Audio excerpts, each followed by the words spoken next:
రాయలసీమలోనే మొట్టమొదటిగా ప్రపంచ స్థాయి రోబోటిక్ కీళ్ల మార్పిడి శస్త్రచికిత్సలు. ప్రైవేట్ హెల్త్ ఇన్సూరెన్స్ పాలసీ కలిగిన వారికి క్యాష్ లెస్ సౌకర్యం. Vidyasagar hospitals, Rajiv road, Marutinagar, Sonu vision దగ్గర, కడప.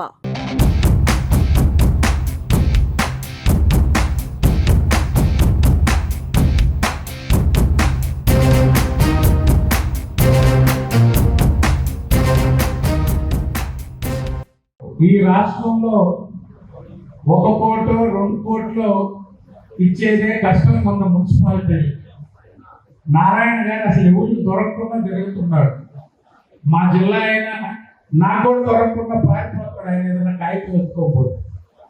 14-19లో ఒక 100 కోట్లు శాంక్షన్ చేయించుకోవాలంటే 1 రోజు 2 రోజులు పట్టేది నాకు వాసన. కానీ ఈనాడు ఉన్నటువంటి పరిస్థితుల్లో 1 కోటి 2 కోట్లు కూడా శాంక్షన్లు తెచ్చుకోవడం చాలా కష్టంగా ఉంది. కానీ మీ ఎమ్మెల్యే గారు 80 కోట్లు తీసుకొచ్చింది కడప మున్సిపాలిటీ. ఏది కావాలో నాకు అవన్నీ ఇస్తానన్నారు నేను నిలబడేటప్పుడు. అమ్మా నీ వెనక నేనుంటా. చాలా సంవత్సరాలుగా కడపలో పార్టీ గెలవలేకపోతున్నాం. వాసు కూడా కొన్ని అన్నిటికీ అడ్జస్ట్ అయిపోతాడు. నువ్వు ఎక్కడ కూడా అడ్జస్ట్ కాకుండా ప్రక్షాళన చేయని బాబు గారే మాధవిరెడ్డి గారికి సూచన చేసి కొంత గట్టిగా ఉండాలనేటువంటి ఒక నిబంధన పెట్టి పంపించాడు. ఈ నియోజకవర్గానికి శాశ్వతంగా నీటి పరిష్కారం ఇలాగ ఎమ్మెల్యే గారు మాటల్లో చెప్పారు. ఇక్కడ మంత్రులు అయ్యారు, డిప్యూటీ సీఎంలు అయ్యారు, మేయర్లు, జిల్లా పరిషత్ చైర్మన్లు. రాజశేఖర రెడ్డి గారు సీఎం ఉన్నారు, జగన్మోహన్ రెడ్డి గారు సీఎం ఉన్నారు. కానీ తాగునీటి సమస్య శాశ్వత పరిష్కారం కడప పట్టణానికి చేయలేకపోయారు. మాధవిరెడ్డి గారు గెలిచిన రోజు నుంచి సార్ మీరు నాకు మాట ఇచ్చారు, ముఖ్యమంత్రిగా కడప పట్టణానికి శాశ్వతంగా తాగునీటి సమస్య పరిష్కరిస్తామని మీ మాటలు, మీ మీద గౌరవం నమ్మకంతో నేను ప్రజలకు మాట ఇచ్చానని 500 కోట్ల రూపాయలతో కడప పట్టణానికి శాశ్వత నీటి పరిష్కారానికి వారు త్వరలోనే శాంక్షన్ తీసుకురాబోతున్నారు. దశాబ్దాల తర్వాత కడప పట్టణంలో తెలుగుదేశం జెండా రెపరెపలాడించిన ప్రతి పార్టీ కుటుంబ సభ్యుడికి ఆ ఘనత నిలబెట్టిన శ్రీనివాసరెడ్డి గారికి, మాధవిరెడ్డి గారికి ప్రత్యేకంగా పార్టీ తరఫున ధన్యవాదాలు తెలియజేస్తూ, సంవత్సరాల నుంచి కొంతమంది కబంధ హస్తాలలో ఈ యొక్క కడప నియోజకవర్గం హస్తగతమయ్యి ఏ తెలుగుదేశం పార్టీ కార్యకర్త వచ్చినా వాళ్ళ మీద కేసులు పెట్టి, కేసులు బనాయించి, వాళ్ళని వేధింపులు గురి చేసి, వాళ్ళను నష్టాలకు కష్టాలకి ఎంతో అవమానాలకి గురి చేసి ఈ రోజు వాళ్ళందరూ తెరమరుగైనారు. దీనికి కారణం ఏంటంటే మనమందరం తెలుగుదేశం పార్టీ కుటుంబ సభ్యులందరం ఏకచాటిన ఈ పోరాటం చేసినాం కాబట్టి మనకి సాధ్యమైంది. ఇదే ఐకమత్యం, ఇదే ఏకాగ్రత, ఇదే ప్రజలకు సేవ చేయాలనే భావంతో మనం ముందు రాబోయే అన్ని సంవత్సరాలు మనం గెలుపొందాలా అదే ఒక నిదానంతో ఈ రోజు కడప నియోజకవర్గంలోని ప్రతి ఒక్క కుటుంబ సభ్యుడు ముందుకెళ్తారని నేను సంపూర్ణంగా విశ్వసిస్తా ఉన్నాను.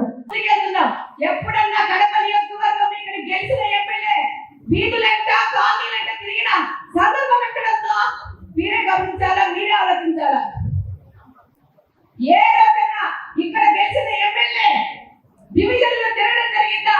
ఏ ఎమ్మెల్యే అయినా ఇక్కడున్న మురుగునీటి వ్యవస్థను బాగు చేయాలా, ఇక్కడున్న పరిసరాలను బాగు చేయాలా, మన గడపను బాగు చేసుకోవాలని చెప్పేసి ఒక్కొక్కరు మాట్లాడతారు. మేము 10 ఏళ్ల నుంచి ఉన్నాం, మేము జిల్లా పరిషత్ చైర్మన్ గా పనిచేసినాం, మేము 10 ఏళ్ళు ఎమ్మెల్యే ఉన్నాం, మేము 10 ఏళ్ళు మేయర్గా ఉన్నాం. దేనికున్నారో దొప్పుగా తిని దాచుకోవడానికి ఉన్నారు, వాళ్ళ ఆస్తులు పెంచుకున్నారు. కానీ కడపకి ఏమన్నా లాభం వచ్చిందా వీళ్ళ వల్ల? గట్టిగా చేతులు పైకి చూపాల లేదు అని మన వాయిస్ ఎంత పైకి వెళ్తేనే వాళ్ళ వాయిస్ అంత అదపాతాలు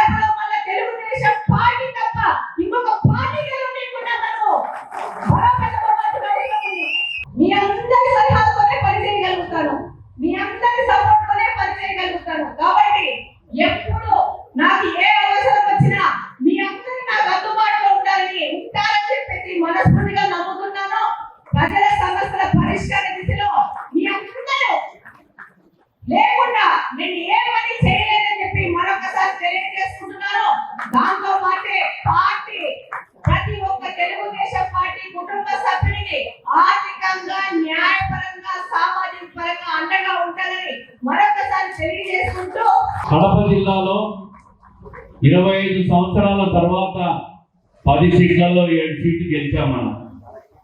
అందుకే ఈ మహానాడు కడపలో జరపాలా, కడప జిల్లాలో జరపాలా, కడప ప్రజలకు గౌరవం ఇవ్వాలా, ఒక గుర్తింపు ఇవ్వాలా. మేమున్నాము, తెలుగుదేశం పార్టీ ఉంది, చంద్రబాబు నాయుడు గారు ఈ జిల్లాకు అండగా ఉన్నారు.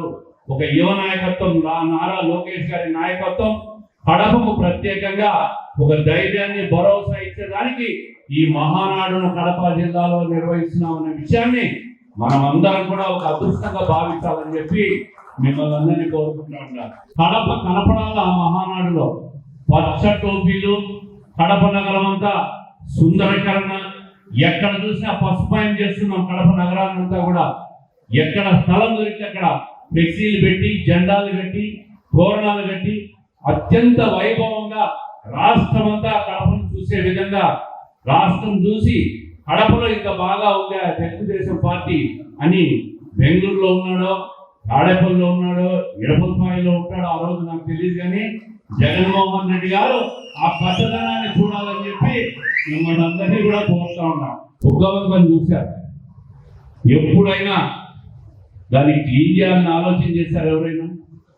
గతంలో 2014 నుంచి 19 మధ్యలో నేను క్లీన్ చేయాలని ప్రయత్నం చేస్తే ప్రతిపక్షాలు ఏదో దాంట్లో అవినీతి ఉందని చెప్పి ఏదేదో మాట్లాడి దాన్ని జరగకుండా చేశారు. మన పార్టీలోని కొంతమంది స్వార్థపూరిత శక్తులు కూడా ఎక్కడో నాకు మైలేజ్ వస్తుందని చెప్పి దాన్ని అడ్డుకునే ప్రయత్నం చేశాను. ఈరోజు చెప్తున్నా, ఏ శక్తి వచ్చి విమర్శించినా మంచి పనులు చేసే దాంట్లో వెనక్కిపోయే ప్రసక్తే ఉండదని చెప్పి చేస్తూ ఉంటాను. ఈరోజు రాశారు, నేను ఎమ్మెల్యే మహానాడు పెట్టి చందా వసూలు చేస్తున్నామంట. ఎవరి దగ్గరైనా నా జీవితంలో 11 సంవత్సరాలు చూస్తున్నారు, ఒక్క రూపాయి ఎవరైనా డబ్బు తీసుకున్నట్టు నిరూపిస్తే నేను సాధించుకుంటా, ఆమె రాజీనామా చేసి వెళ్ళిపోతారు. ఈ కార్పొరేషన్ లో గత 4 సంవత్సరాలు జరిగిన స్టాండింగ్ కమిటీలో జరిగిన ప్రతి అవినీతి, చట్ట వ్యతిరేక కార్యక్రమాలకు అన్నిటికీ కూడా ఒక స్పెషల్ ఇన్వెస్టిగేషన్ టీం వేయమని చెప్పి ప్రభుత్వాన్ని కోరుతాం. దానికి అనుగుణంగా దాని వెనక ఎంత పెద్దవాళ్ళు ఉన్నా, కార్పొరేటర్ ఉండొచ్చు, కమిషన్ కూడా ఉండొచ్చు, ఎవరి లెక్క పెట్టేది లేదు, అందరి మీద చర్యలు తీసుకోవాల్సిందే. కార్పొరేషన్ స్టాండింగ్ కమిటీ అంటే వాళ్ళ ఇష్టం అనుకుంటున్నారు, ఇల్లు అనుకుంటున్నారు. అందుకే జగన్మోహన్ రెడ్డి గారు అధికారంలో ఉండగా అమరావతి రాజధాని కొట్టేసి 3 రాజధానులు అన్నాడు. ఏమంటే నాకు మెజార్టీ ఉందని. మరి మెజార్టీ ఉంటే 3 రాజధానులు ఎందుకు చేయలేకపోయినాడు? ఏ మనిషి అయినా రాజ్యాంగానికి కట్టుబడి ఎన్నికైన తర్వాత చట్టానికి, రాజ్యాంగానికి లోబడి పనిచేయాలి తప్ప మెజారిటీ ఉందని చెప్పి ఏది పడితే అది చేస్తే ఇట్టే ఉంటారు. అందుకే కార్పొరేషన్ లో జరిగిన అవినీతిని అంతా వెలికి తీసి చట్ట ప్రకారం 100% చర్యలు తీసుకొని తీరుతాం. దీంట్లో వెనకడిగేసే ప్రసక్తే లేదు. నాశనం చేశారు, విధ్వంసం కడప కార్పొరేషన్ చేస్తే జగన్మోహన్ రెడ్డి గారు రాష్ట్రాన్ని విధ్వంసం చేసినాడు. మద్యం కుంభకోణాన్ని చూస్తూ ఉన్నారు మీరు. ఈరోజు సాక్షాత్ సీఎం ఆఫీస్ లో పనిచేసే ఐఏఎస్ ఆఫీసర్లు కూడా ఈరోజు జైలు పాలైనారంటే ఎంత పెద్ద ఎత్తున అవినీతి చేశారు. ప్రజలు అధికారం ఇస్తే 1 సంవత్సరానికి అని చెప్పి మీకు అందరూ కూడా గుర్తు పెట్టుకోవాలి ఈ విషయాన్ని. ఇంత పెద్ద అవినీతి చేసినారు. నేను అందుకే ఎవరైతే రేపు సంవత్సరంలో జరగబోయే కార్పొరేషన్ ఎన్నికల్లో పోటీ చేయదలుచుకున్నారో, ఇన్ఛార్జీలు అనే వాళ్ళు కానీ పోటీ చేయాలనుకున్నారో వాళ్ళందరూ నిరంతరం డివిజన్లలో పనిచేసి సర్వేలు పర్ఫెక్ట్ గా వస్తేనే పార్టీ వాళ్ళకు టికెట్లు కేటాయిస్తారు.